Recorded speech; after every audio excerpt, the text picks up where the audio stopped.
হাই everyone, আকৌ আহি গ'লো নতুন এটা ভিডিঅ' লৈ। আজি ভিডিঅ'টো অলপমান বেলেগ ধৰণৰ হ'ব আৰু মই আজি প্ৰথম এইটো ভিডিঅ'টো বনাইছোঁ, মানে কেমেৰা সন্মুখতে গোটেইখিনি ৰেডি হোৱা। তো ভাবিলোঁ প্ৰথমবাৰ এটা ভিডিঅ' বনাইছোঁ যিহেতু দি দিওঁ, আৰু এইটো ভিডিঅ'টো আগৰে আছিল, মই পাহৰি গৈছিলোঁ, আজি দি দিওঁ বুলি ভাবিলোঁ।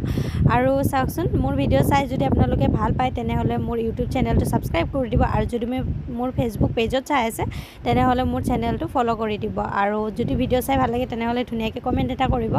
আৰু এনেকুৱা ভিডিঅ' চাই ভাল লাগিলে আৰু মই এনেকৈ নেক্সট ভিডিঅ' বনাই দিম। কিন্তু মই এইটো ভিডিঅ'টো বহুত দিনতে বনাই থৈ দিছিলোঁ, মাজতে মোৰ গা বেয়া হৈছিলে, কিন্তু ভিডিঅ'টো দিয়া হোৱা নাছিলে, আৰু আজি পালোঁ বাবে মই ভাবিলোঁ দি দিওঁ।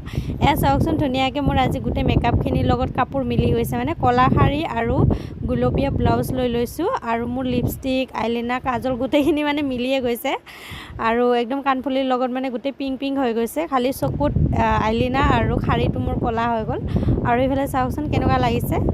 আৰু মই এইটো ভিডিঅ'টো কৰিছিলোঁ বহুত আশাৰে, কিন্তু ভিডিঅ'টো এডিটো কৰা হোৱা নাছিল আৰু দিয়াও হোৱা নাছিলে, তো ভাবিলোঁ আজি দি দিওঁ ভিডিঅ'টো। আৰু মোৰ ভিডিঅ' চাই কেনেকুৱা লাগিছে ধুনীয়াকৈ কমেণ্ট কৰি ক'ব, আৰু লগতে ক'ব মই যে শাৰীযোৰ পিন্ধিছোঁ লগতে মেকআপখিনি কৰিছোঁ সেইটো মোক কেনেকুৱা লাগিছে, সেইটো মোক ধুনীয়াকৈ কমেণ্ট কৰি জনাই দিব। আৰু ফাইনেলি মই ৰেডি হৈ আহি গ'লোঁ। চাওকচোন মোৰ পূৰা লুকটো। তো আজি এইখিনি